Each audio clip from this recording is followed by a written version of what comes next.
Good evening, everyone. Thank you for coming tonight.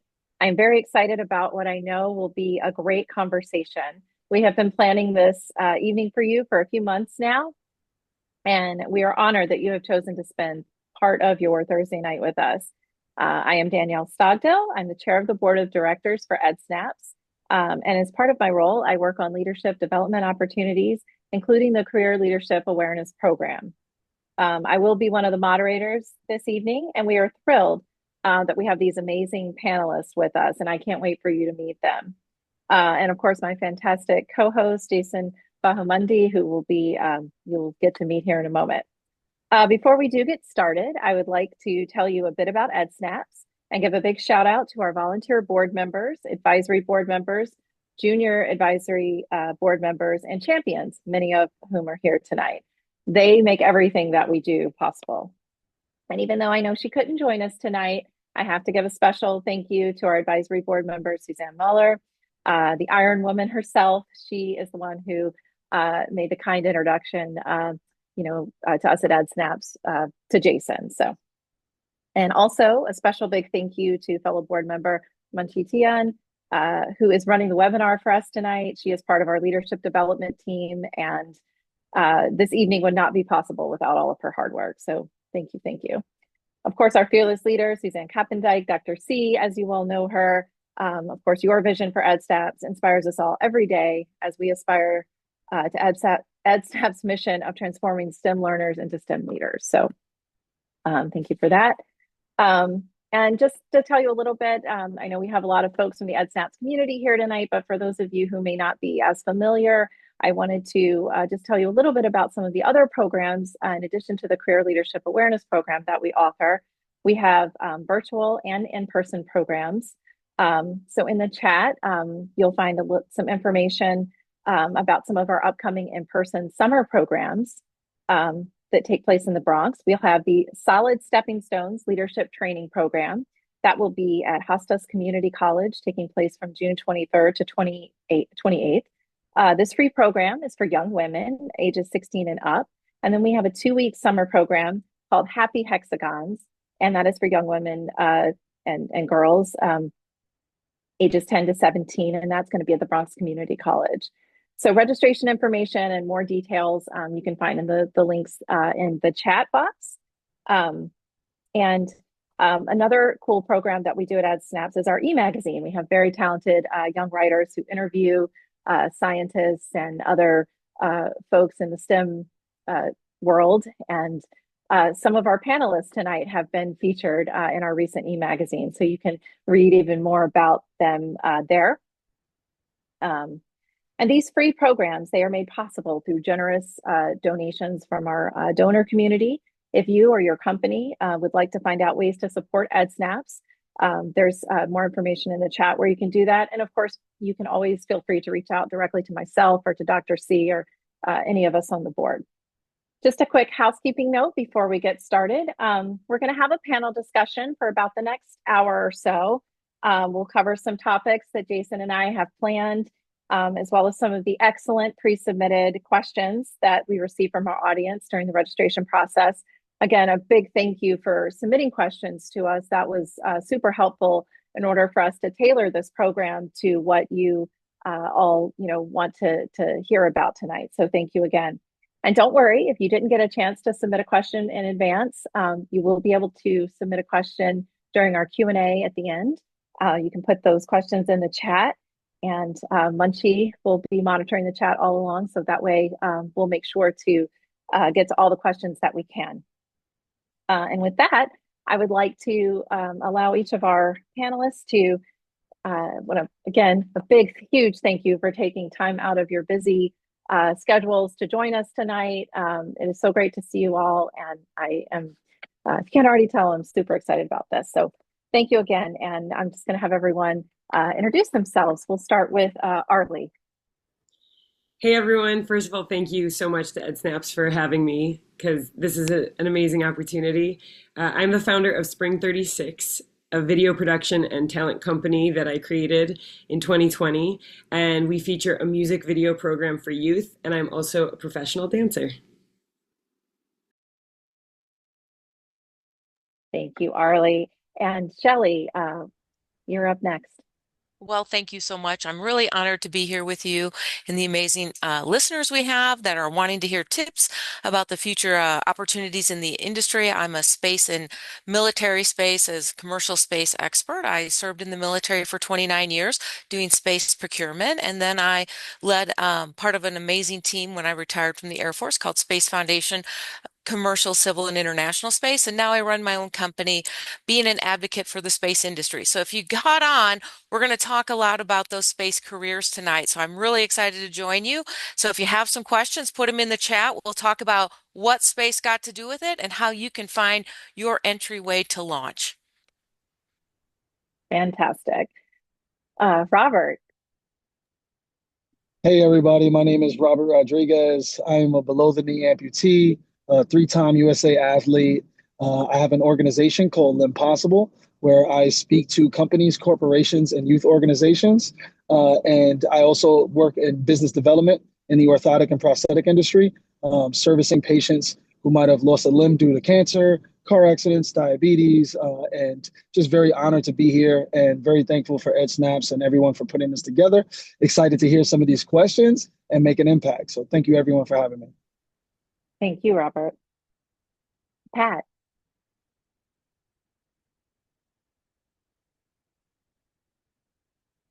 I think you might be muted, Pat. Sorry. Hold on.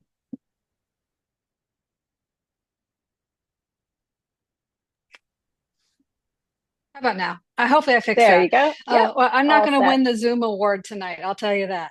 I mean, who will, right? I know. We're what, over 5 years into using Zoom on almost a daily basis, and I'm still learning to mute and unmute. But anyways, my name is Pat Spencer. I am a psychotherapist or a mental health therapist in Central New Jersey. I work a lot with people with trauma and the LGBTQ population. That's kind of where I land.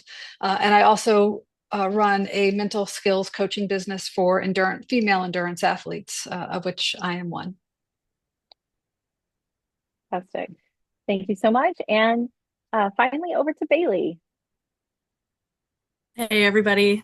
My name is Baylee Bourdeau. First of all, thank you guys so much for having me here. I'm honored to be here next to all these incredible, intelligent leaders. I'm so happy to be here with you guys, and thank you to the listeners as well for spending your time here with us. Like I said, my name is Baylee Bourdeau. I am currently completing my undergraduate bachelor's degree in criminology and criminal justice at FSU, Florida State University. And I am looking to, after I graduate in December of this year, I'm looking to further my career in criminology and criminal justice by evaluating criminology policy and law as well. So I'm super excited to be here, talk about that with you guys, and hear what everybody else has to say as well. Thank you so much, Baylee, and thanks to all of our wonderful panelists again for joining us this evening. I know, can't wait to dive into it. So Jason, I will turn it over to you to introduce yourself and to get our questions going. Awesome. Thank you very much, Danielle. My name is Jason Bahamundi. I am an entrepreneur. I founded the company Run Try Bike approximately 4.5-ish years ago. And what we do is we tell the stories of everyday athletes trying to prove that there is a spot at the starting line for every body and every body. I was born in the Bronx, and so it's kind of cool to hear a lot of the stories that are being told about the Bronx and EDsnaps, and brings a lot of great pride. And I know my guy Robert that I interviewed a few months ago, the moment he said he's also a Puerto Rican kid from the Bronx, the amount of pride I had just screamed through the screen. So thrilled to be here, excited to be here, and hopefully we bring you guys an entertaining and inspiring and motivating webinar, because these panelists, we've met them before and have had conversations, and I know I've come away inspired and motivated to continue to pursue my own dreams, which I hope will relay over to you.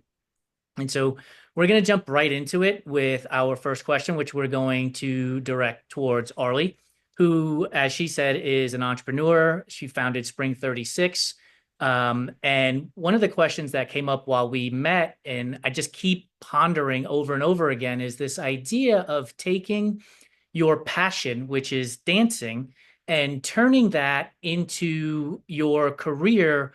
And was it hard to do? Was it to take your hobby slash passion and create a company and a business out of it? Was that difficult to do? Was that something you had dreamed about when you were growing up? I think that for me, I have a lot of pieces to my puzzle. I have not fully just done one thing ever. As a kid growing up, I was in band, I was in the extracurricular clubs and the plays, in dance class, played volleyball, played basketball, played softball, all of the things. And I think a key factor for me is the way I've been brought up. I've been encouraged to just do my best. It's never been about make sure you get the 100 on the test, but just try your best. So that's been instilled in me.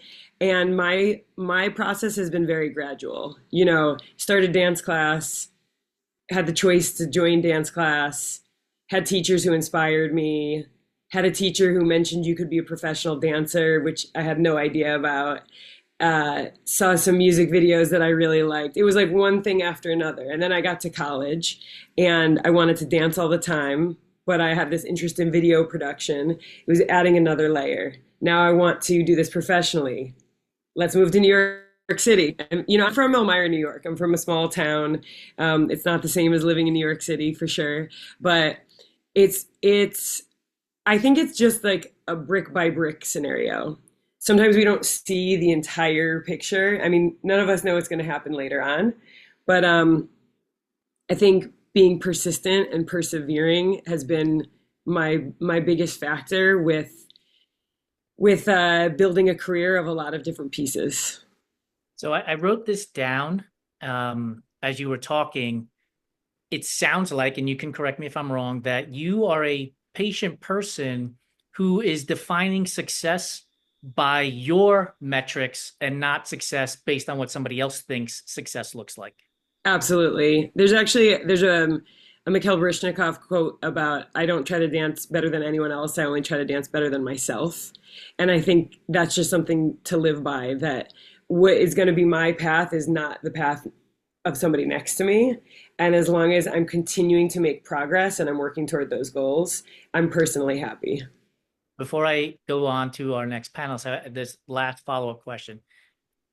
With the world the way it works today in terms of social media, where there is a lot of stuff, shall we say, that can be influencing in how you determine your success, how you determine what you're looking to do next, and the information that's coming at you. How do you manage to keep that stuff to the side while growing your business and focusing on success in your metrics and what you're valuing? It is very important to me who I keep company with. The people who are in my circle are really genuinely good people, and I take a lot of pride in who I spend time with. So I think if I can offer any bit of advice to anyone, it's to really know that the people in your circle are as happy for you as they would be for themselves. And when I look at somebody's social media page, I know, especially as somebody who creates video content, this is tailored to be exactly what the person who's putting out that information wants you to see. So if they want you to see their highlight reel and not all of the behind the scenes, that is all you're going to see. So I really take social media with a grain of salt, honestly. I think the in-person interactions are, for me, way more important. That's awesome. That's amazing and great advice. I'm going to turn now to Shelli for the next question. Shelli, women in the military and in space are not common. And so I'm taking a guess that there are plenty of females that have decided against entering into either one of these fields or both, like you have. How did you get involved, and what changes can we make today to ensure that other females give these fields a shot? Excellent. Well, again, thank you for inviting me. And those are kind of two separate questions. So the military and space. And so I'll kind of cover both of them. The first one with the military is it's an opportunity.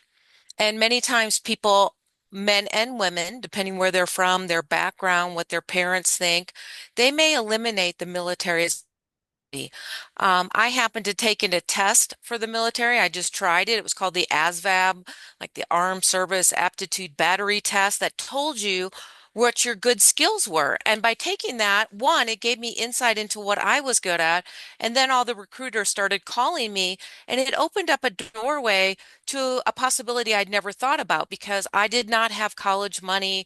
I wasn't really sure what I wanted to do when I graduated, and I really wanted to see the world. And in the 1980s, the best way to do those things was the military. But even I had those blinders up thinking, the military is not for me. Nobody was talking about it. But because I volunteered to take this test, it opened up a door, and then I started meeting the recruiters and finding a pathway that would answer those goals, earn college money, get to see the world, learn a skill set. So I'm going to say, don't necessarily put blinders up, open up and be open to options. Now I'm going to pivot to the military, and we can talk about how I got into the military later, or I mean the space industry. But many times it's the same thing. When people think of space, parents and kids, and I say parents because parents have a big influence on what their kids do. So if they see space is only for astronauts and rocket scientists and billionaires, then they're not going to see that as viable career paths.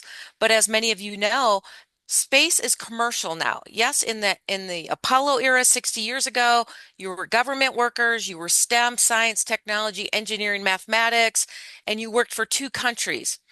Now, 60 years later, more than 75 countries have space programs. The US now not only has military, civil, but it has a huge commercial industry. And what companies need are everyone. Everyone from high school graduates to PhDs. They need welders and electricians and technicians and machinists. Yes, they still need STEM professionals and rocket scientists and astronauts, but they also need sales and business development and marketing and financial management. So if you're thinking about any of those type of exciting careers, you can think about working for a space company, being a financial manager, and then you're in the space industry. So two stories, two different pathways, but they all can work out. You just have to take the blinders off and be open to what's really out there. That's a fascinating thought process because even though I've talked to you now twice, the idea that getting into a company through financial management or through marketing and advertising still didn't resonate with me. So how can we as a society bring this forward to let people know that, yes, you can get in a rocket ship and become an astronaut, but you can also get into the space industry through these other aspects? Like, how do we get that message across so that we can actually have that entire concept, which is you can achieve what your mind believes? Absolutely. I call it my interstellar guide to success, and it's four big components: self-leadership, awareness, access, and action. And that first one I kind of talked about, self-leadership. When I took that test to determine what my skills were and what I was good at, that was building self-awareness and being a self-leader. So you're the CEO of your company. Do a SWOT analysis, a strengths, weaknesses, opportunities, and threats on yourself. What are you good at? What do you want to do? Maybe you need to get some more skills to close the gap so you can do what you want.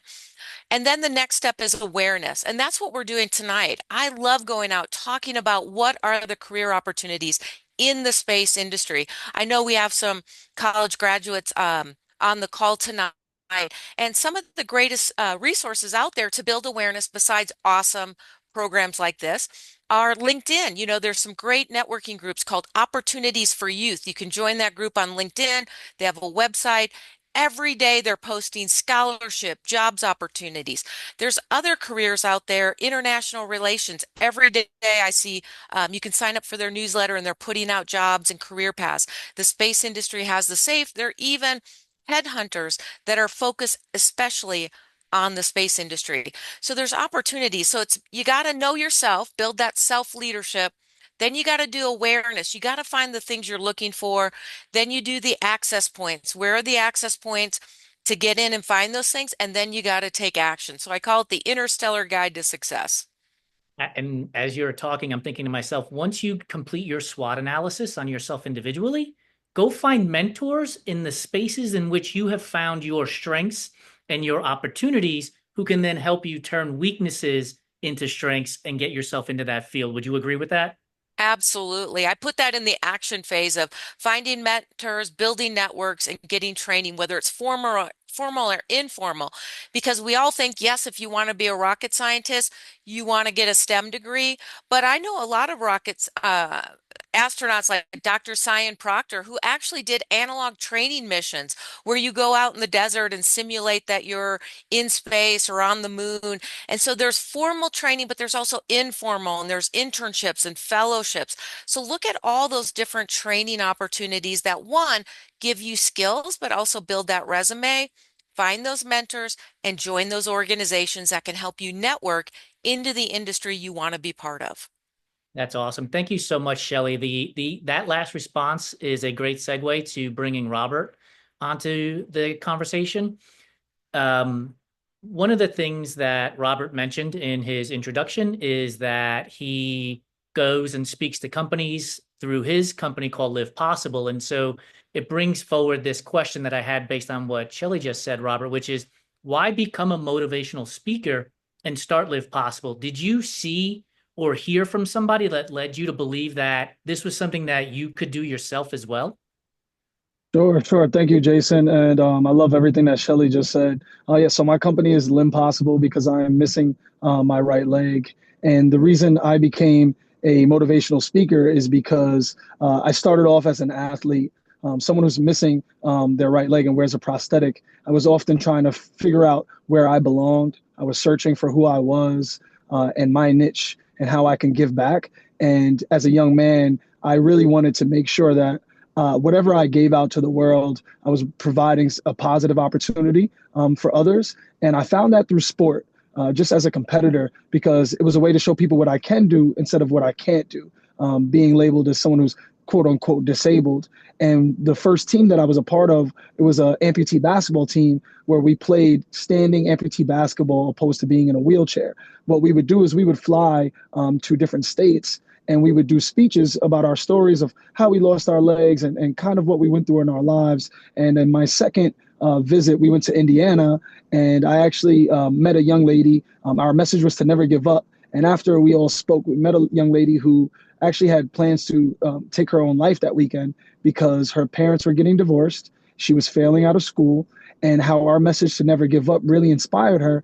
And she knew that some of her peers were going through the same thing and the same situation, and she wanted to be an advocate for them. Well, lo and behold, that actually motivated me. And I understood that sports was so amazing to be a competitor, but actually to now take my message and share my story. I've overcome abuse, a house fire, obviously the situations with my leg, and I realized how important mental health was. And I'm sure post-pandemic, we all see just how we almost take for granted the mental aspect of things.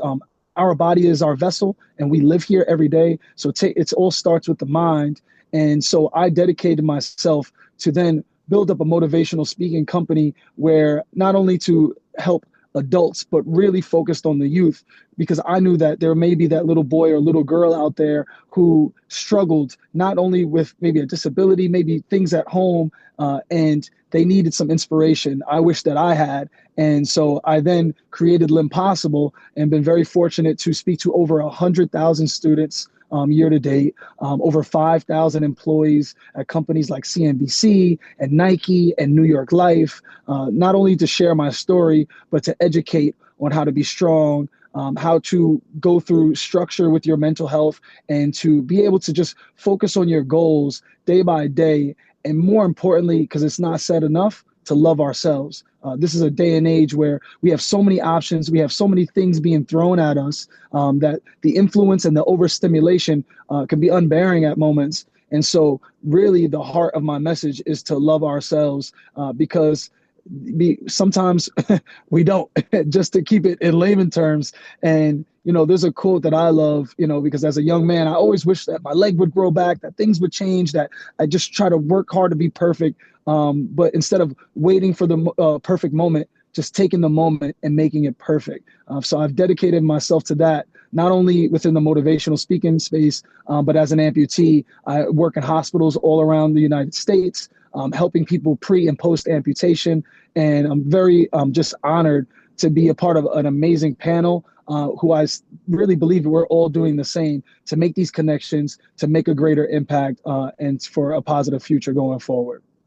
Yeah, so I had a question written down, but you got me so inspired and motivated just through that answer that I might just leave and let Danielle handle the rest of the show because I've read things I got to get done. But I do have a follow-up question, man. So based on circumstance, you became the mentor instead of somebody else mentoring you.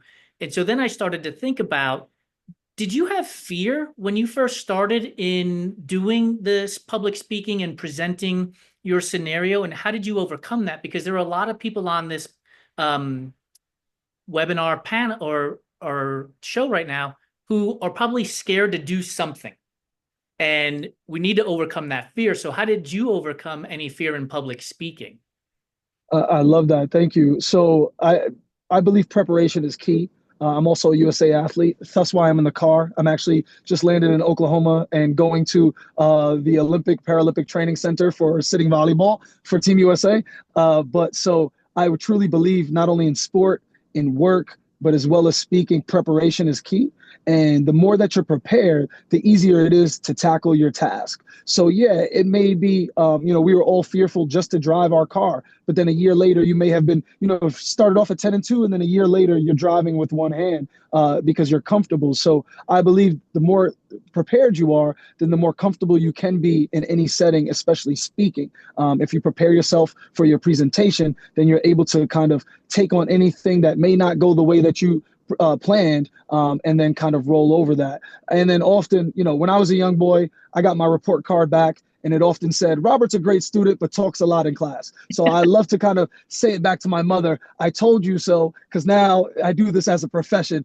So my teachers were right, but now I actually get a chance to do this for my job. So yes, it kind of all fell in line for me, but the true answer is preparation is key for anything that you're getting ready to face.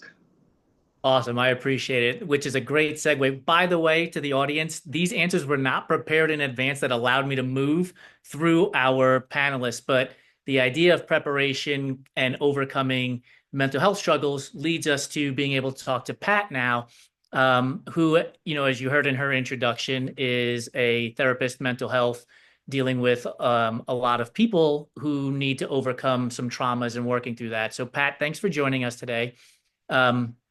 Helping others through therapy by stereotype, right, doesn't always generate a lot of wealth that starting an AI company might be the answer to generating a lot of wealth. So what was it that gave you the feeling that this is what you wanted to do? What or who influenced you in this direction? Yeah, that is such a big question. One does not go into social work to make oodles of cash.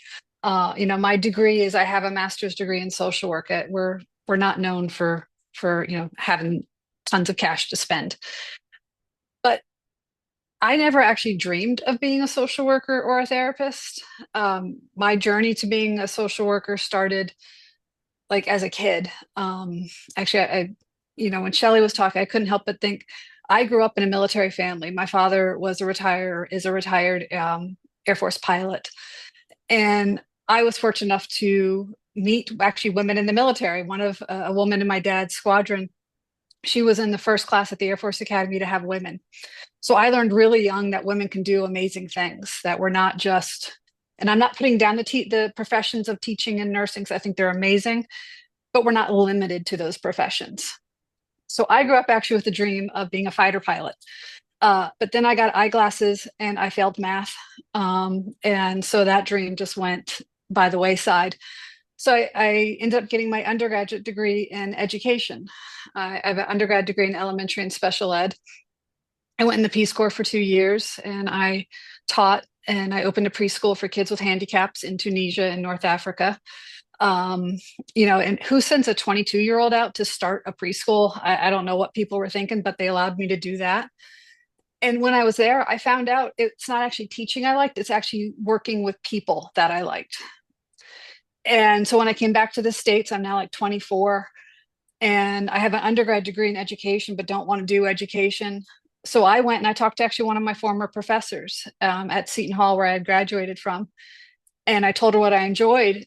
And I'd never heard of social work before. I didn't know what it was. I didn't know it was a job. I didn't know it was a profession. I didn't know it was a degree. And she suggested social work. So I'm like, well, Dr. Grace said social work. It is social work I'm going to do. And I just started doing social work and then did lots of different things. I mean, I happen to love the career of social work because you really can work with anybody. You know, I have done social work working with military veterans. I have done social work working with those with serious and persistent mental illness. I have done social work in emergency psychiatric settings. You can do social work in geriatric settings and working with kids where, you know, there's so much out there. And like 8 years ago, I just started my therapy business. I had experienced so much and I was like, I want to kind of change tracks. And so then working in therapy, you know, I ended up specializing. I ended up getting trained in EMDR so I can do trauma therapy. So it wasn't this straight road. It wasn't this, here's, I want to be a therapist and here's the path I'm going to take. It was, I want to be a fighter pilot. Oh no, I can't be a fighter pilot. Okay, let me be a teacher. Oh wait, I actually don't like teaching. I like helping people. And now what do I do? So, you know, it was never about the money. It was mainly about how I can provide the support to others so they can meet their goals. So As you're talking, what keeps popping into my head is this willingness and openness to change tracks, to go from A to B to C to D to E, all along the way, finding out what works for you. And I think that is an important message because oftentimes we get pigeonholed into believing I can only do X. And there are plenty of opportunities out there. And so one of the questions I want to ask of you is, did you or could you conceive of today, you're doing social work and you're doing therapy and you're an entrepreneur. Do you have a list of things that you might want to do tomorrow, a year from now, 2 years from now, that will allow you to continue to explore things that make you happy? yeah, I like to see what doors might open for me. I don't have an exact list. It's kind of, I want to keep trying new things. So that's part of the reason I started the mental skills coaching business. So I want to see how I can help support female endurance athletes meet their goals, because endurance sports is a little bit about the physical, but it's a lot about the mental. So I'm like, let me see how I can do that. You know, although I'm certainly not a motivational speaker, I also love public speaking. So I'm kind of building on that as part of my job and part of my career. You know, I honestly don't know. If we meet in 5 more years, I have no idea if I'll still be doing private practice therapy only, or will I be doing private practice therapy and something else, or will I be doing something else? I sincerely don't know, and I don't know what doors might open. And I love this idea that every person on this panel comes from a different background, does something different, and we have the opportunity to connect with each other all along the way, so that in 5 years from now, you might say, let me contact Arleigh because of this panel that we held back in 2025. And so the follow-up question to you is, this idea of networking and openness and being ready, willing, and able to meet other people. How important is that to also achieving this concept of you can achieve what your mind believes? Community is everything. Networking is everything. Meeting people and connecting with people is everything. None of us, not one single person on this panel, not one single person listening to the panel, none of us exist in isolation. And we need our community to grow. We need our community to support each other. You know, each of us has done our own amazing things, but none of us have accomplished our own amazing things alone. I can only do what I've done because my parents built a support for me. I can only do what I've done because my wife is there for me. I can only do what I've done because Jason, you're there for me. You know, and I think for myself, I'm a person who will reach out to others and either help build them up or see how they can possibly help me. Because again, we don't exist in isolation. We truly, very truly need each other. Appreciate your answer, and I couldn't agree more. I think the idea that we need to connect and network with each other and be open-minded to changing profession, careers, pivoting is fantastic, which is another great segue to our next panelist, Baylee, who is in the process of graduating from Florida State University. And in our pre-meeting, you mentioned that you are considering a career in research and analytical aspects of the criminal justice system. Why? What is the reasoning for you getting involved in this field? Why is it important for you to go through this process of studying? So thank you so much for your question, Jason. So going way back, when I graduated high school, I was a little bit lost. I really didn't know what I wanted to do. I ended up going to Tallahassee Community College, or it's now known as Tallahassee State College. I received my associate's degree and was still a little bit lost about what I wanted to do for a career and if I wanted to further my education. I knew I loved working with people. I like talking. I like meeting new people, meeting different people. So I thought to myself, oh, I'll apply for the College of Communications at FSU, Florida State University. I'll see where that takes me. But I unfortunately missed the application deadline. So I was like, oh man, now I got to figure something else out. So I was looking around and I was like, well, I'll apply to a different a different college at FSU. I'll get in, I'll just do some prerequisites, and then I'll transfer over to communications. No sweat. So one of the majors that I was able to get into with the credits I'd already taken was criminology. And I was like, all right, we'll go in, we'll do what we can, and then we'll transfer over.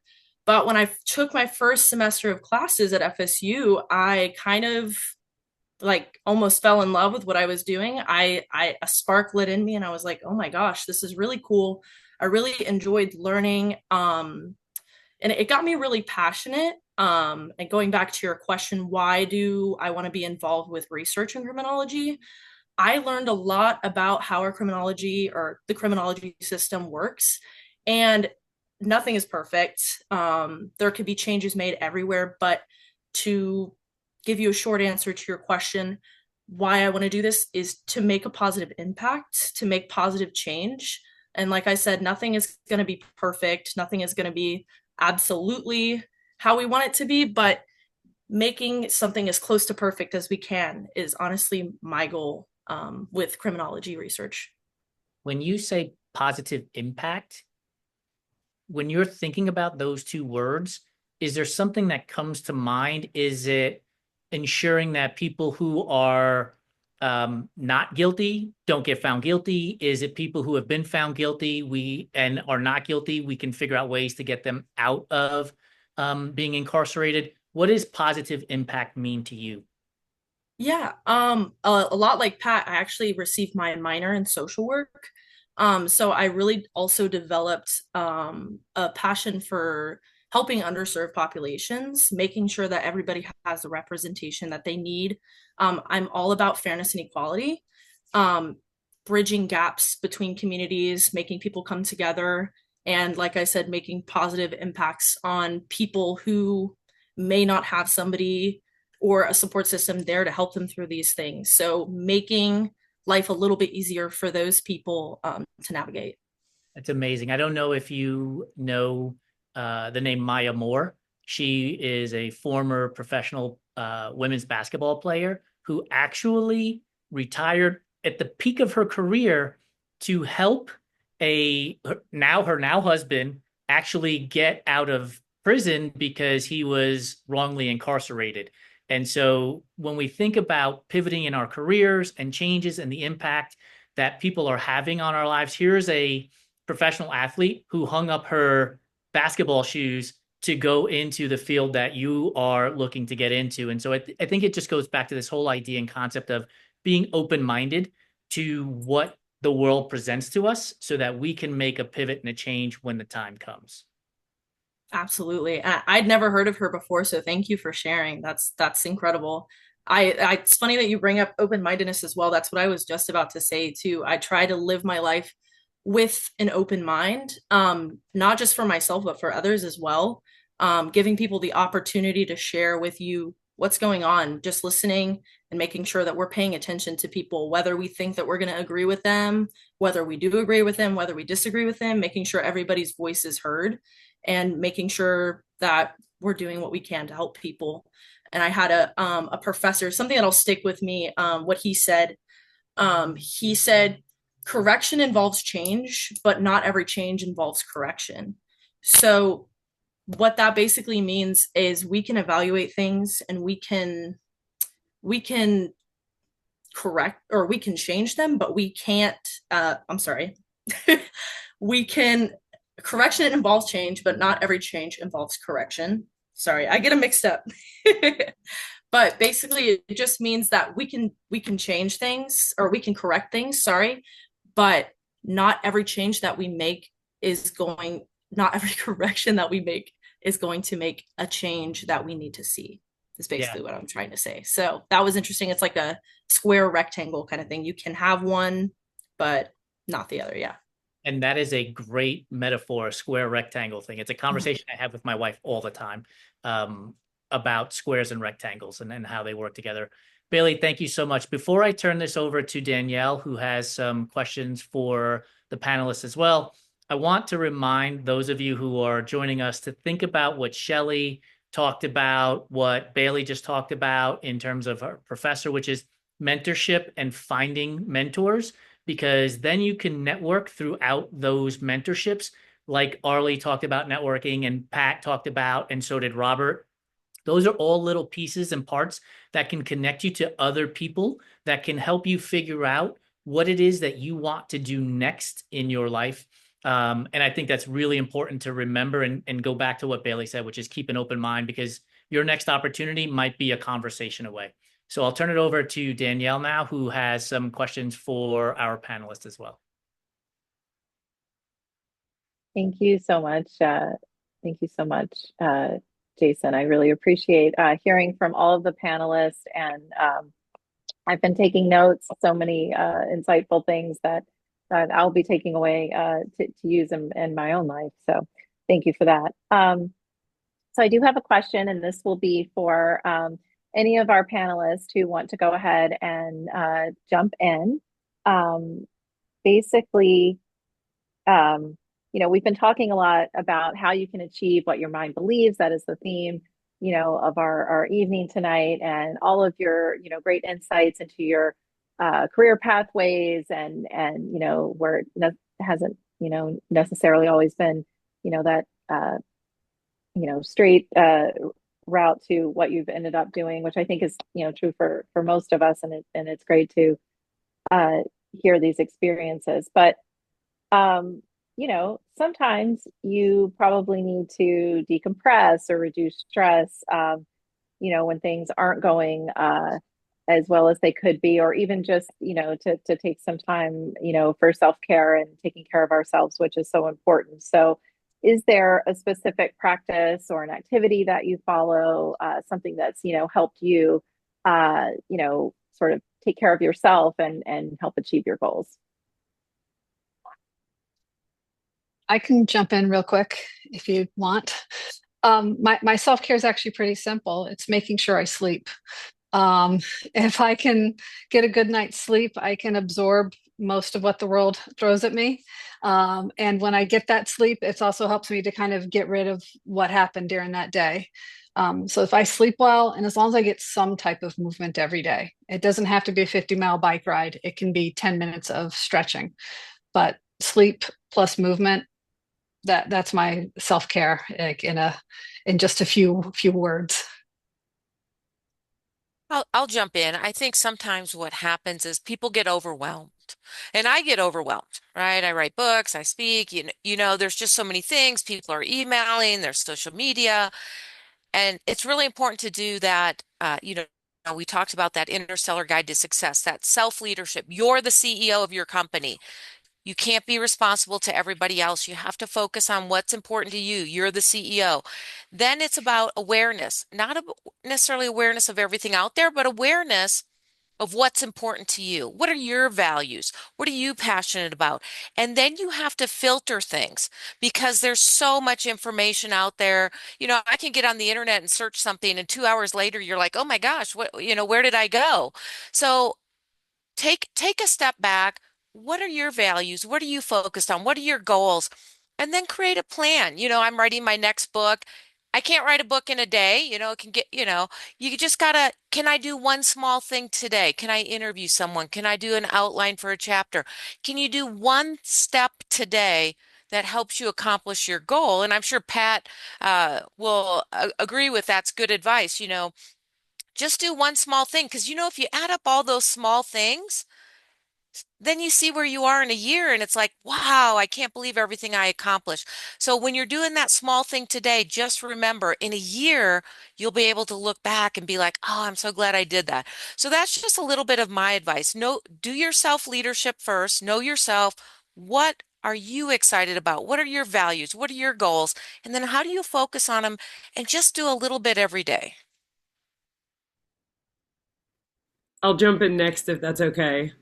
Of course. There are three things I want to mention. One, music for me is a great reset or a great recalibration, and depending on what I need will dictate what kind of music I want to put on.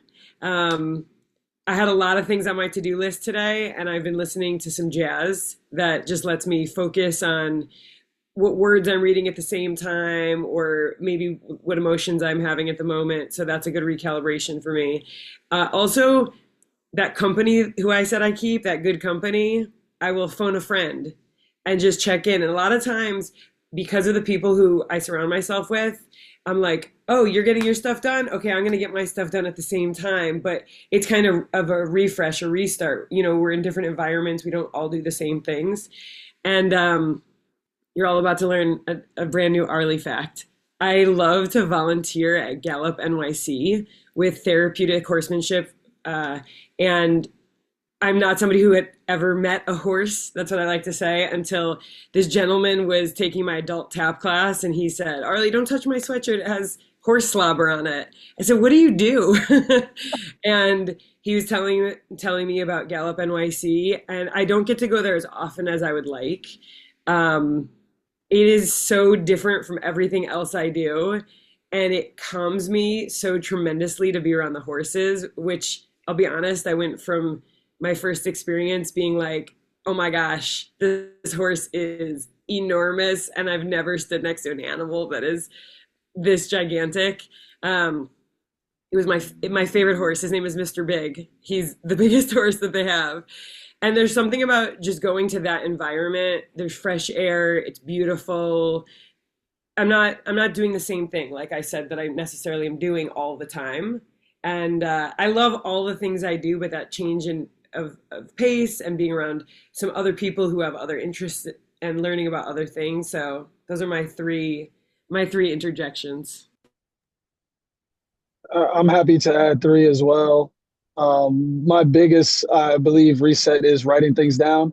I'm an old school sticky note kind of guy.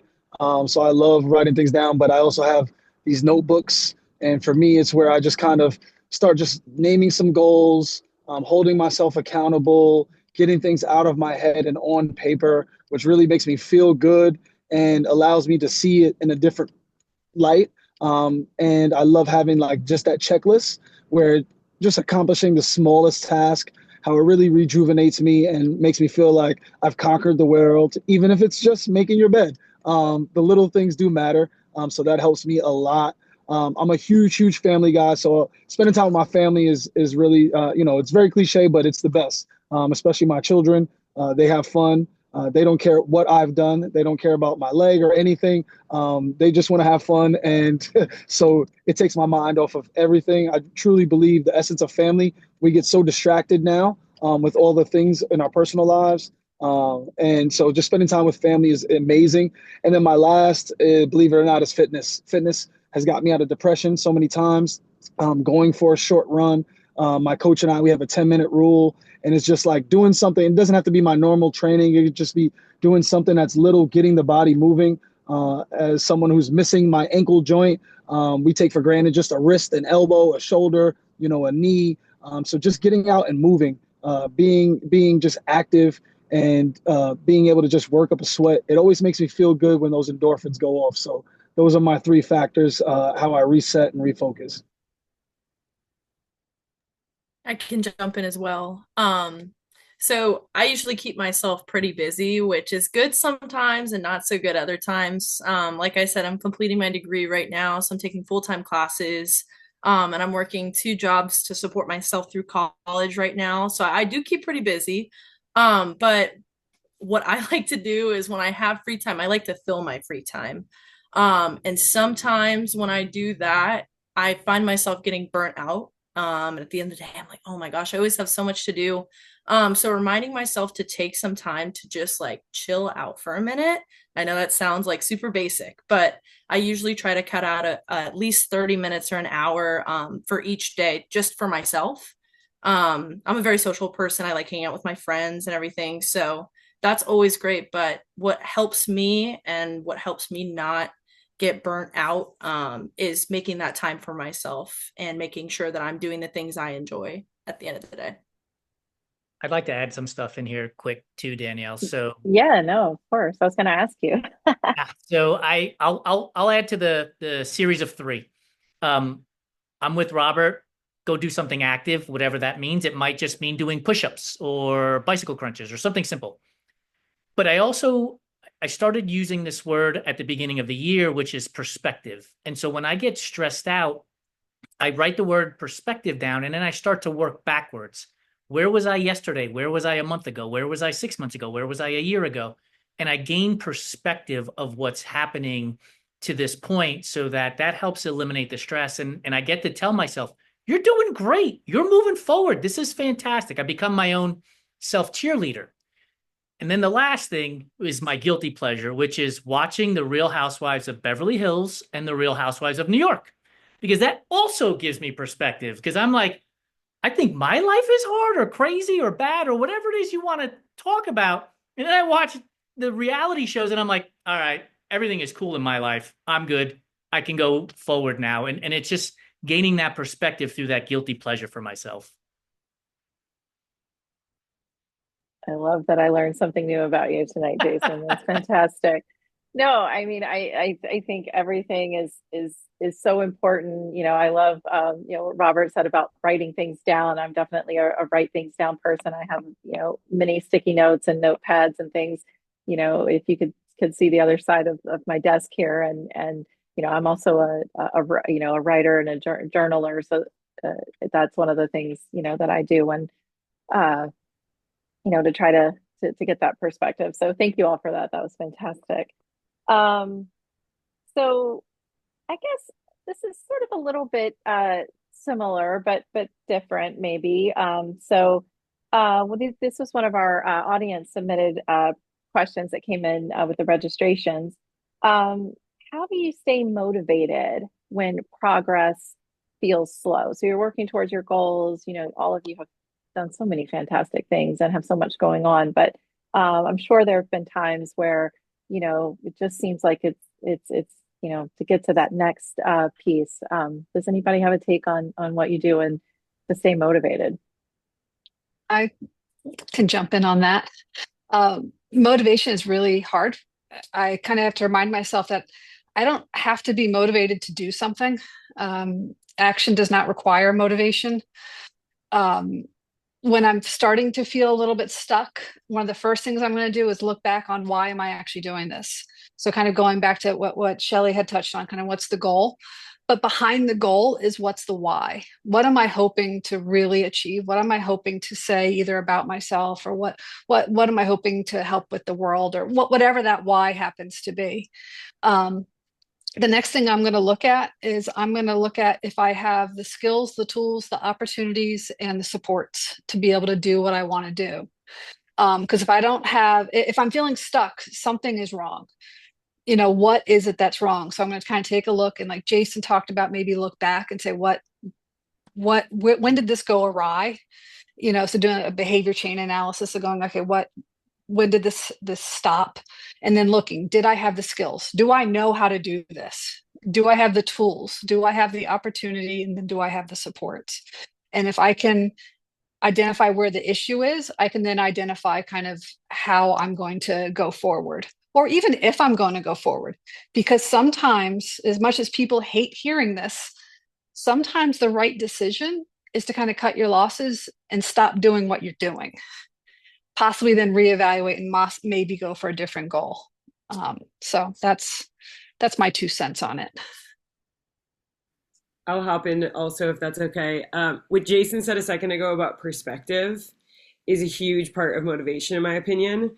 And I believe that we're all learners for life.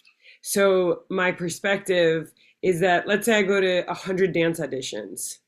I might book one of the things, but I probably got 100 free dance classes. I probably met 100 new friends because there was at least, or acquaintances, we'll say, right? There's probably at least one new person in that space, or that experience led me to meeting someone else or doing something else. So I think that motivation just comes from your perspective on what you're gaining from each day.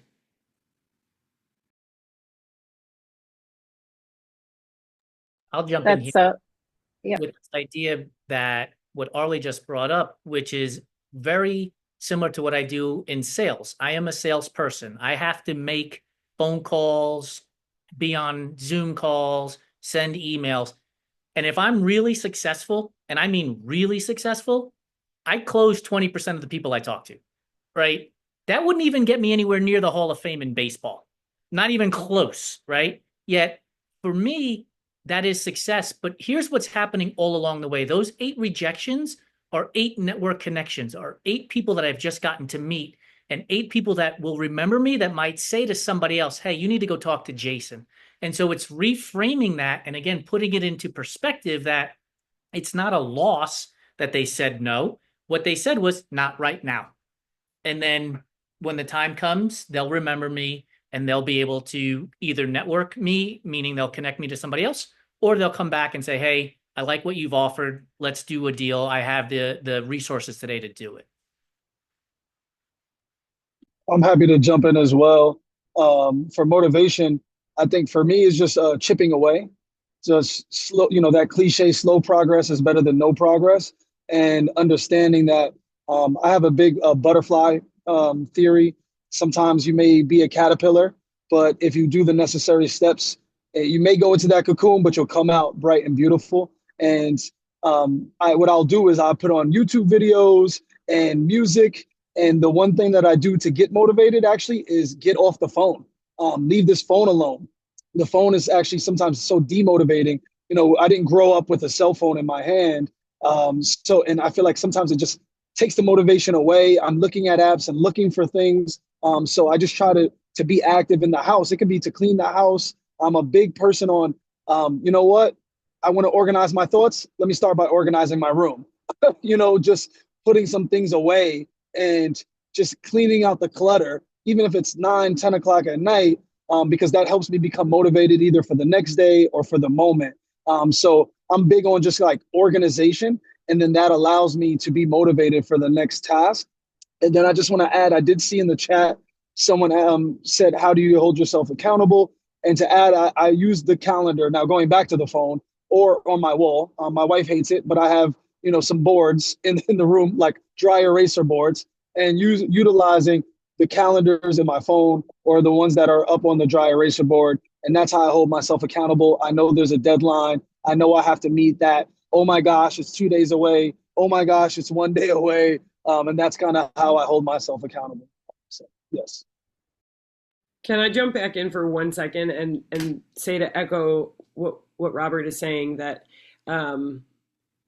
I think that physically writing things and seeing them, like that dry erase board, helps me tremendously, rather than typing it in my cell phone and it just a big blur of all the things we typed in and had to do really quickly. But actually physically handwriting things, I actually always say I'm a typewriter person. Like, I grew up in a household where we had a typewriter and my grandparents had a typewriter, and then I know I'm not 100 years old, but like before the typewriter, we had the computer and the floppy disk that went in. And I way prefer to handwrite things or to call somebody than to text them. And I think that interaction that is going from your mind to your physical body and seeing it is really helpful in order to stay accountable. I'll just jump in, as we all shared our notebooks that we write things in to stay accountable, old school. Sometimes when you aren't motivated, you're maybe on the wrong path. And one of the stories in my book, that person I interviewed is Dr. Priscilla Nujewski from Chile. And she was getting one degree, a STEM degree, but it was just really hard. The math was hard. Everything took longer. Um, it just wasn't the right path. And she joined some other groups and hung out with some people she really liked that were part of an organization called the Mars Society, Chile. And she got to hang out with these people. And she really was like, man, what you do is so cool. And she was on this one path to get her PhD. And for anyone who knows, like Baylee, if you are partway through that path, if you walk away, you lose all that. But it just wasn't the right path. And being with these other people who were astronomers and doing this, she realized that she was on the wrong path. She took a step back and she got on the right path. And now she has a PhD in planetary science. And she also got a degree for a job that didn't exist in her country in Chile, but it all worked out because now she's working at ALMA, which is out in the Atacama Desert, that are the big antennas that are looking into space, and seeing things. So sometimes, there's a lot of things. We're not motivated, and there are minor things. You need a nap or an exercise, but sometimes if it's a reoccurring thing, it's okay. And I think Pat highlighted that. Sometimes you got to take a step back and say, maybe this isn't the right path. And even if you've sunk time and money like Priscilla did, where she thought she was going to get this one degree, but imagine what her life would have been like if that's what she would have done. So sometimes you've got to pause and reset, and that's okay to do. And think about that too. And I think, like Pat said, what is your why? There's a great resource you can look at. It's called Simon Sinek. I mean, it's a person, and he has a book that's called Start with the Why. And it's great for businesses. Why are you doing it? Why is your product better? Why the iPhone? Not because it's an iPhone, because it's streamlined, it's technology, it's the why. But what is your why? And if your why isn't syncing with what you're doing, then you got to make a change, or you're going to end up in a pattern that's unhealthy. So those are my 2 cents as well.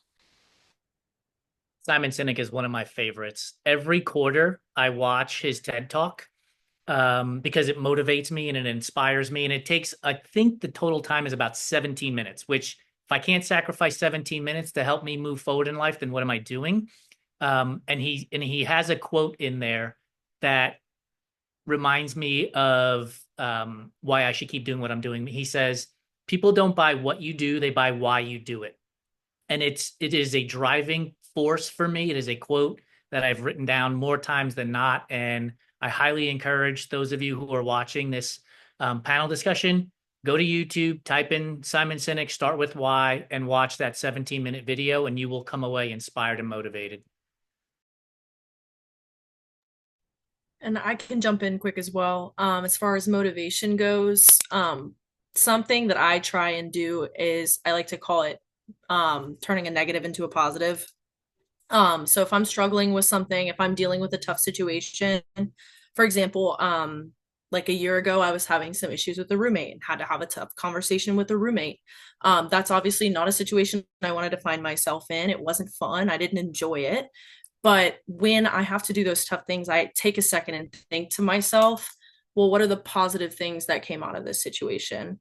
And I thought, okay, well, now next time I have to go into a tough conversation with somebody, I'm a little better equipped to address those situations and handle them maturely. So just basically, if there's a situation that I'm feeling like is a negative situation, I'm having a hard time with, I like to sit with myself and think about, well, in dealing with this situation, what can I gain about myself, and like what skills can I attain from this tough situation and what I had to handle. Thank you, Baylee, and thank you all of you. Those were so insightful, and I do appreciate what Pat said and what Shelli said about sometimes you do have to let that thing go and go on a different path. And as someone who's had a few different career transitions, I can really relate to that. So thinking back to what something you said, Arleigh, made me write down it's along the journey when you were talking about, going to various auditions and okay, maybe I didn't get, that particular, role that I went to audition for, but else did I get out of it? I got, new connections. I got, this new experiences and everything. And that just, that's so important because, we often, are doing things that we think are going to get us, to a certain, place in our life, whether it's a job we're trying to get or a degree we're trying to achieve or, some other goal, you're running a particular race or whatever it is. But then, maybe it's the other things that are happening, the people that you're meeting that's going to lead to a different type of opportunity that you never even anticipated. So anyway, thank you all for such great insights. Because this is the Career Leadership Awareness Program, so I'd be remiss to not ask some leadership focused questions. What leadership characteristics do you think are the most important, and how do these characteristics perhaps influence your own leadership style?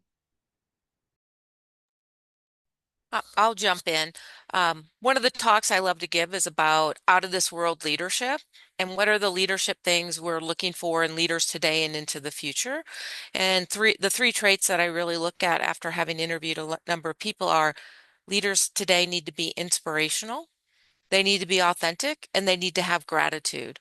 And inspirational is who wants to follow a leader who's just doesn't seem like they're passionate about it or excited about it or motivated about it. You want to bring people with you, and that means you have to be inspirational.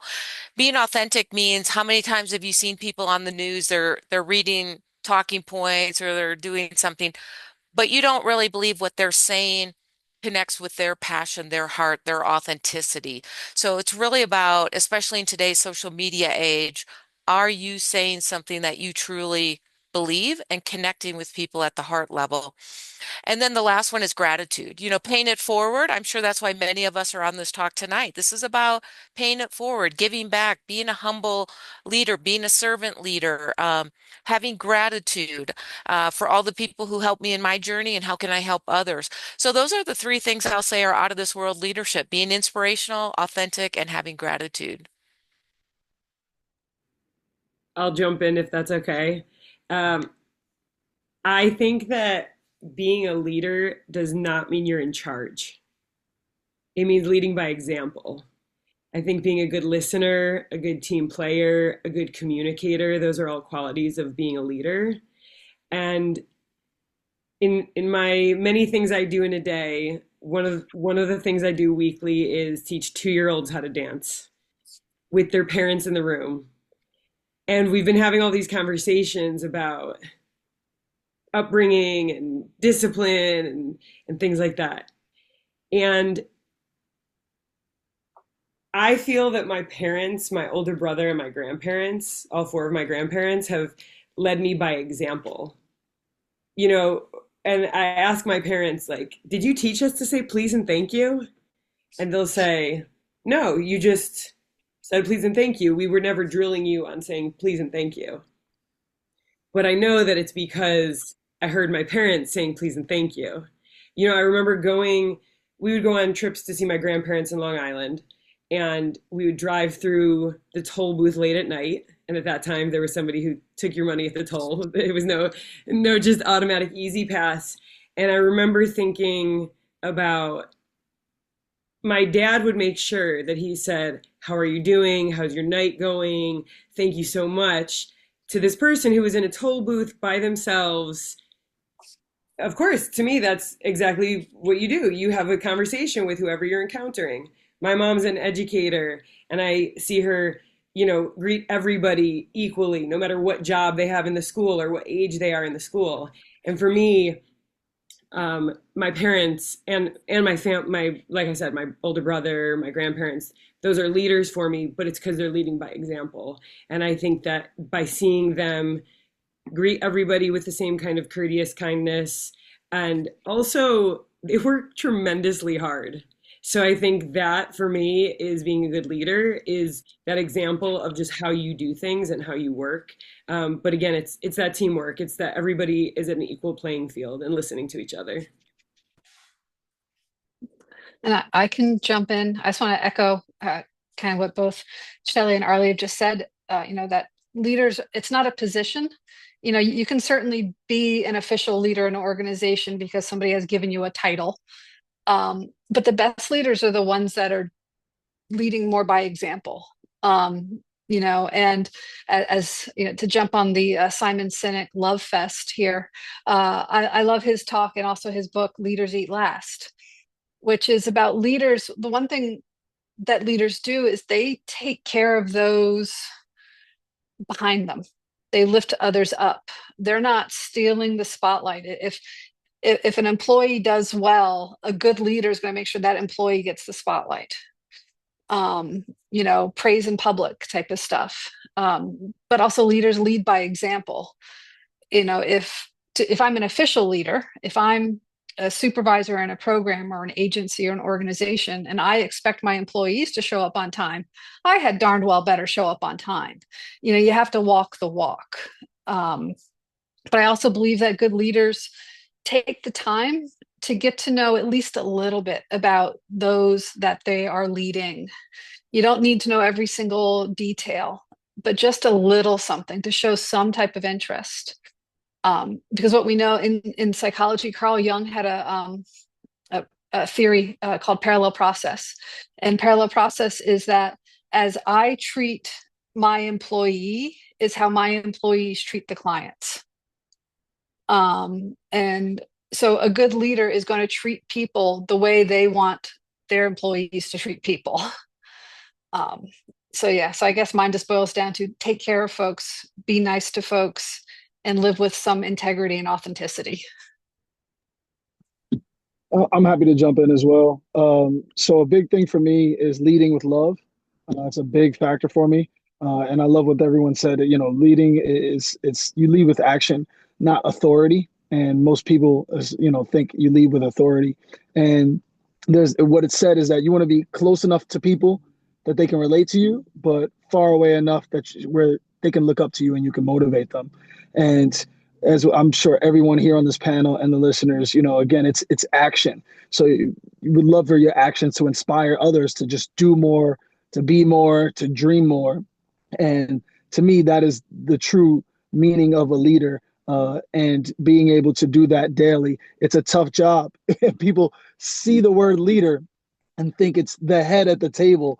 But the truth is the leader is the one who's able to take the losses, to be able to kind of manufacture personalities and being able to, make things work when they're not working. But the key, I believe, is leading with love. That is, to me, the foundation and framework of being a good leader. Love is what we all need. It doesn't matter what you believe in, what you look like, what you come from. We all speak the language of love, and I believe that's the true meaning of leadership. Yeah, I'll jump in here too. And listening is a skill that leaders should have. Empathy is a skill that leaders should have. And I think another part that for me is vulnerability. A leader who is capable of saying to you, I'm sorry, I made a mistake. Here's how we move forward, is taking responsibility for their actions, as opposed to, I did nothing wrong. This is not my problem. You fix it now, right? I think by being vulnerable allows all of these different pieces and parts to come together, because I now know that if I make a mistake and something doesn't go according to plan, that the person that I'm reporting to, let's say, isn't going to condemn me in a way that doesn't allow me to grow. And so being vulnerable and saying, I'm sorry, I made a mistake, I think is a really important trait that leaders must have as well.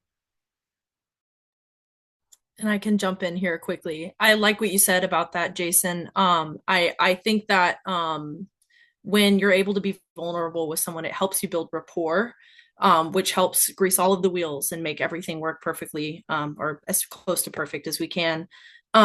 I also am big on respect as well.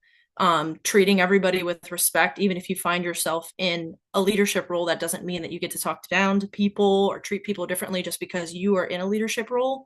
Having respect for everybody. I don't like the quote that's respect is earned. I think that everyone deserves respect. So that's how I live my life personally. I give respect to everybody. And I expect respect in return as well. After graduating high school, coached the girls soccer team. So I found myself in a leadership position there. And I always led with, I'm never going to make you do anything that I wouldn't do as well. So when I was having the girls do certain things, I'm like, all right, well, if we're complaining about it, I'm doing it with you too. And we're all doing it together. So I think that building that rapport and not just being like the bossy coach that's telling everybody what to do. All right, I'm going to do it with you and we're going to do it together and we're going to accomplish our goal. No, that's so great. I was at it was actually, I think it was a conference or something through work recently. And one of the things I had written down, one of the speakers said was something along the lines of, just because you're a manager, that doesn't necessarily make you, a leader. And I think, everything that all of you have said, that it's so true. It's not about the position or the title, but it is about that action and what you do. So those are great, great insights. And I did find that Simon Sinek TED Talk and put that link in the chat there. So hopefully everyone will have a chance to check that out. Well, it's hard to believe that our evening is already coming to an end. I'm loving this so much. I could stay here for another couple hours, but I know everybody probably has things to do and probably wants to eat dinner and all those other things. So we do have a few audience questions that have come in through the chat. So I would love to go ahead and jump into those in the time that we have left. So let's see. Now I know, so Alex had asked about the concept of accountability. I know, Robert, you already sort of touched in on this about writing things down in your whiteboards and the physical calendar and not just, on the computer and everything. And I so love that. Does anyone else have any, and Robert, jump in if there are other things, but are there other ways to deal with accountability, especially when working towards a deadline? Does anyone have any thoughts? I can jump in quickly. Sure. I think for me, setting small goals really helps me accomplish my bigger goals. So they help me. I get like really excited when I complete something. So if I have one big goal that I'm trying to accomplish, I like to set small goals to accomplish one big goal. So I get like super excited when I complete one little goal, and then I'm like, all right, I'm one step closer to my big goal. So breaking it down and actually like making it into smaller goals to achieve my big goal really helps me stay accountable to complete the big things I want to get done. Also working your way backwards, right? So if you know that your deadline is going to be June 28th, try your best to make June 20th, be 8 days early. I think, what is it? My dad tells me, under promise and over, deliver. Over deliver. Over deliver. Yeah. So, if you think that the deadline for them is June 28th, maybe you keep that is the deadline, but hand it to them 8 days early rather than a couple hours late, and then, like everybody is saying, and Robert and Baylee both said this, but try to set goals for yourself that are smaller bites, put it on the calendar. And I know it is about holding ourselves accountable, because this is something where I'm somebody who has like 700 million ideas in a lot of different areas, and we don't exist by ourselves, right? Isn't this what Pat said earlier? That it's okay to say, hey friend, I set up all these goals. I'm not asking you to babysit me, but could you just like check in on me? Maybe we could have a quick call every other week or something like that. And I'll ask you, did you accomplish what you wanted, and vice versa. It's okay to not do it all by yourself. It is okay to ask somebody for support. I am a huge advocate for a personal board of directors. Having people to hold you accountable, and to Arleigh's point, it's not about call me every day to make sure I did one thing. It's I'm telling my personal board of directors that my goal for 6 months from now is X.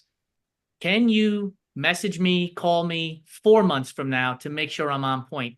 Knowing that they're going to call me in 4 months gets me to starting that process sooner rather than later, because I don't want to disappoint them. And I'm just going to jump in and say, when you complete that small thing, celebrate it. Reward yourself, treat yourself. Sometimes we get so wrapped up in the do. Oh, I got something done. Now I'm going to do my next list on my.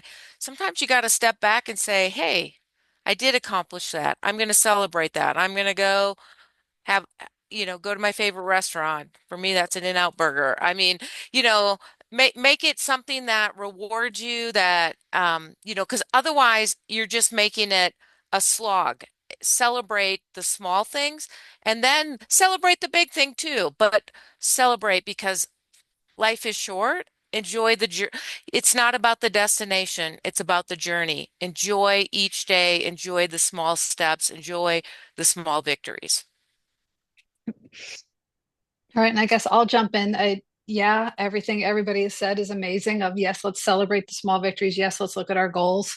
But I wouldn't be a therapist here if I wouldn't say let's take a step back and let's get curious.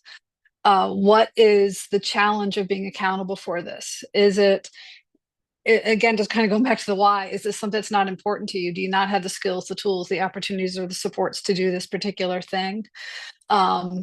Or is it just so darned overwhelming to you?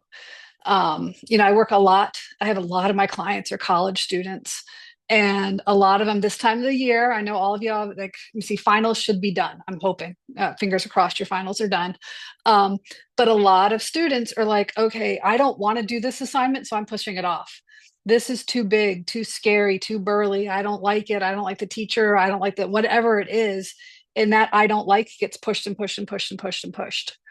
And that's where I think we need to get curious and go, okay, what am I actually avoiding here? If I'm not doing it, what am I avoiding? Am I avoiding feeling uncomfortable? Am I avoiding doing something that I might fail? How many college students like to fail? The answer is 0. So let's get curious. And when we get curious, we can then figure out what's the best plan of action. And I definitely agree. Accountability buddy is ideal. Jason is one of my accountability buddies.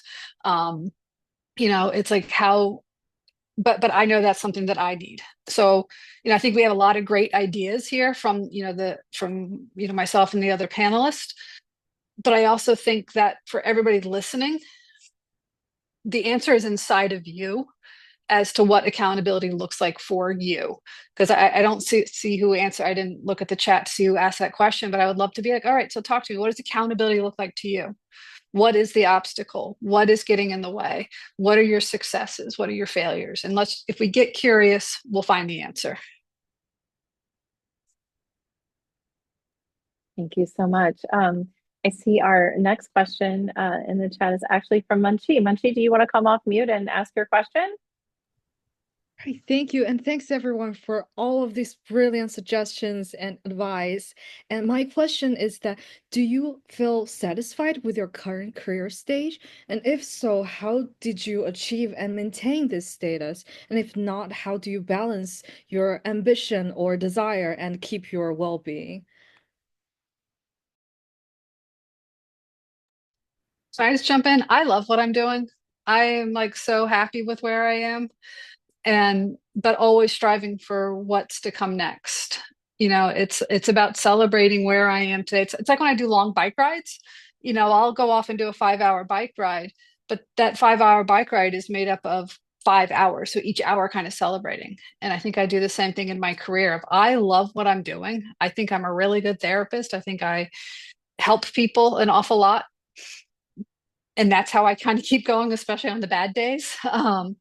But it's also about, okay, what doors again just might open, and just to be curious. Curiosity really is a key, I think. I'm happy to jump in as well. I'm constantly changing career states, and I think that because we have to continuously reinvent ourselves, definitely have to love what you do and find purpose. And I, like Pat had said it before, I wanted to just add that finding that why. But sometimes that why may change.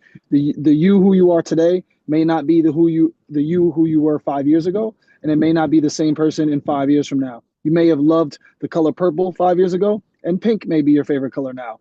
Things change, our perceptions change, and we have to be able to change with it. Going back to what I said earlier, kind of like that butterfly method of just reinventing yourself, recreating yourself, and being open to that, being open to saying, hey, you know what, I may have to make a shift here and pivot, but as long as you love what you do and you do it with good intentions, then you're on the right path. I want to echo what's being said here and give the metaphor of a video game, because every level in a video game, right, we're finding new adventures, we're unlocking new doors. Sometimes you get like the superhero cape, or you turn green, or you have, gold coins that you're collecting. And I think that level 1 of the video game is awesome. And then you realize, oh, wow, now that I have this skill set, I've collected all of these skills, and now I got like my sidekick, maybe it's Sonic and Tails, and now we get to go to this level and we get to try this out. And, same thing, unlocking those doors, finding new versions of yourself, and that we are continually growing. So I love what I do, but I have a million more ambitions, and I'm very persevering. So I want to keep going to the next level, and that version of me is going to keep changing. I'll jump in and add this part to your question, Munchie, about balancing your ambition and keeping my well-being. I am a very ambitious person. I was once asked, what do I want to get out of my company? And the cliche response is, if I help one person, then I've been successful.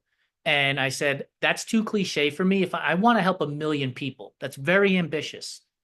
But what I had to do was remove the emotion from my ambition and let it sit with me and let it percolate with me and let it marinate with me until the point where I'm like, yeah, this is really what makes sense. And this is really what I want to do, because I allowed myself to go through the process of understanding what that ambitious goal was, as opposed to just being ambitious about everything. And then all of a sudden I'm very emotional and I'm making emotional decisions.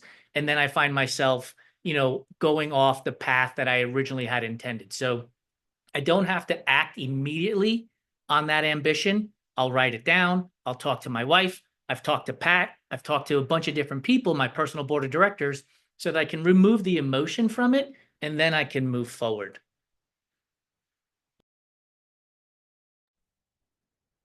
That's great. Thank you, everyone. Thank you, Munchie, for the excellent question. All right, so I know we just have a few more minutes, but we have a couple more questions I want to try to get to. So Weirin asks, I wonder what everything you've accomplished, would you still consider exploring a new path, and why or why not? I'll answer this. I'm a teacher. I'm an adjunct lecturer at a university here in Los Angeles. And I was asked if I would sell my company and would I stick around with it if I sold my company? And the answer is I would absolutely sell my company, and I would absolutely not stick around once I sold my company, because there are so many other things I want to do. That doesn't mean that I'm not satisfied. It doesn't mean that I'm not happy with what we've accomplished. But I'm always looking for the next thing. I'm always looking for something else that I want to accomplish.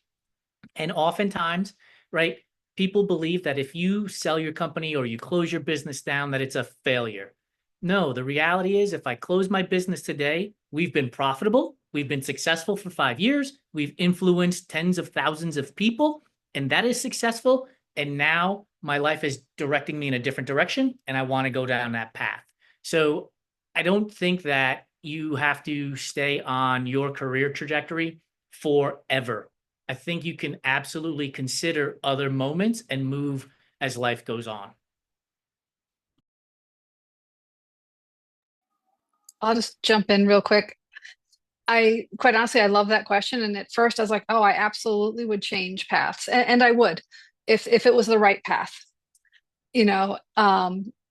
and there are some paths that I look back on and I wish I took. Like for example, like I mentioned earlier, I originally wanted to be a fighter pilot. I know I could never be a fighter pilot because of glasses, but I could have been a military pilot, right? I could have gone into the military. I could have served. I'm now too old to serve. Like there's an age limit. I have well surpassed that. So I have regrets of not doing that. But had I done that, I wouldn't have gone the path that I am going down now. So it's this weird thing that as you get older, you kind of look back and go, okay, yeah, there's a lot of choices. There's a lot of points in the road where you're going to make a decision. You know, what am I going to major in college? Am I going to stay at this job? Am I going to get married? Am I going to try something new? And every choice that you say yes to means you're saying no to another choice. And we have to be okay with that. And then kind of look and go, okay, what do I have? And now are there other choices I want to make? Yes. You know, and again, going back to my skills, tools, opportunities, and supports, do I have those to be able to make that choice? And, you know, and just to kind of keep looking, what doors are opening and do you want to go through it? That's great. Okay, I know we're at time, but if everybody's okay, we have one more question, and I think it's a pretty good one. So let's get to it. Another question from Warren, and thank you so much for suggesting this. Suggestions on building confidence through work and career. And I really like this question because, you know, I think confidence is definitely something I know I sometimes struggle with. And, you know, I think others, you know, here may have experienced that. You are, well, I don't know if anyone on this panel has confidence issues because you are all so well-spoken and are so accomplished. But I think it's hard sometimes to really feel, you know, like I know what I'm doing. So what advice do you have for this question? I think experience is key, and we all have to start somewhere. Our beginning is different from each other. In fifth grade, I was terrified that I was going to be speaking at my brother's bar mitzvah, to the point where I was already worried about my bat mitzvah and having to stand up in front of people and publicly speak. And I found that dancing I felt fine with, playing the flute I felt fine with, things that were using my voice in front of people really terrified me. And then I took public speaking class in college. It was a requirement. And I would get so nervous about it. I had to raise my hand to go first because I had to, like, I couldn't sustain the amount of anxiety that it was giving me to last an entire hour and a half class to wait for my turn. So I would raise my hand first and make it happen. I relate that to my tap dancing. One of my greatest mentors and now friends, family member, just by his mentorship, is Derek K. Grant. And he's somebody who has, from the very beginning, been vocal about giving people opportunities, because it's the only way that you gain experience is to have experience. So even if it's a tiny little something, I'd say try to put yourselves in circles where you can have the experience. If it's you want to be a puppeteer, make a puppet, invite a couple friends over and try it out. If you want to publicly speak in front of people, speak in front of one person, then two people. If you want to play basketball professionally, but you're concerned you're not going to make the shot, have a game with a couple people and then more people, you know, et cetera. So I think just that experience is really important.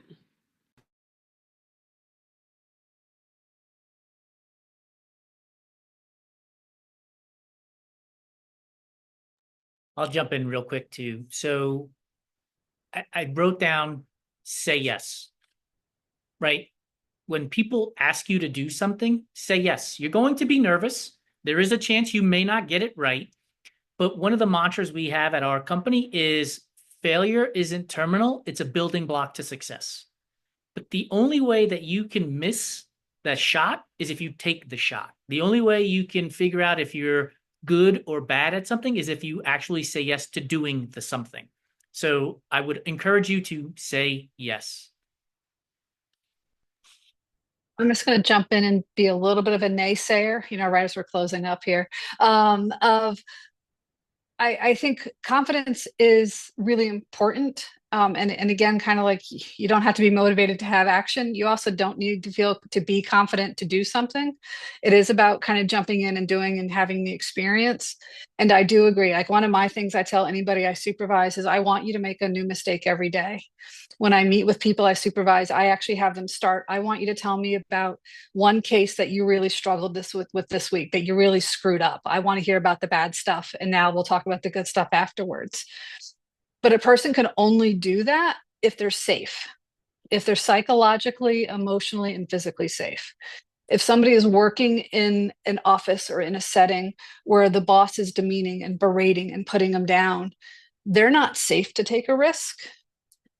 So it's at that point I'm like, maybe look for a new job, which is also a lot harder to do but it is about practicing. Where can we practice? Going to Arleigh's point, how can you practice saying yes to something in a small way? If you're afraid to chime in of what you want for dinner that night, if your partner says where do you want to go tonight, and your answer is always I don't know, and it's I don't know because you're afraid of upsetting that person, let's take a risk. Let's say tonight I want Italian, and just seeing how it goes.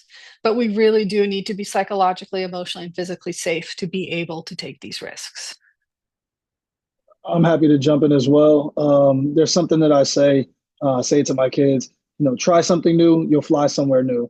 And it's just about, it is that risk. A lot of the times, we're afraid of, it's anxiety in a sense, thinking about the future, projecting what's going to happen, how's this going to work out. And I'm pretty sure everyone here has done something and it never was as bad as we thought it was. And so being able to just step into a new world outside of our comfort zone, it really does open up doors, and it can change your trajectory, change your path, and you never know where you'll land up. So that's what I say. Try something new and you'll fly somewhere new. Fantastic. Any final words of wisdom from anyone before we sadly have to come to a close? I'd like to add this, Danielle. On this panel today, the audience has heard from different people with different perspectives, and that should lead you to understand that not everything is for everybody. Do the thing that resonates with you. If I said something that resonates with you, go down that path. If Pat did, or Arleigh did, or Shelli did, or Baylee did, or Robert did, go down that path. Like, find the place that you belong through the things that you've heard and what people are doing, as opposed to, well, everybody is doing X. That's not reality. Find the thing that resonates with you and go down that path. So well said. And I think that's a perfect way to end the evening. We've got some lovely accolades coming in through the chat. So I think the audience really enjoyed hearing all of everyone's insights as much as I did as well. I can't thank you all enough for being here and volunteering your valuable time. This was fantastic. I hope we can all do it again sometime. I'd love a part 2 sometime in the future. And really thank you from all of us at EDsnaps. So have a great evening. And like I said, hopefully we'll do this again sometime. So take care, everyone. Thanks a lot. See you around the galaxy. Thank you for having us. We appreciate it. For all the New Yorkers, go New York Knicks. Woo! All right.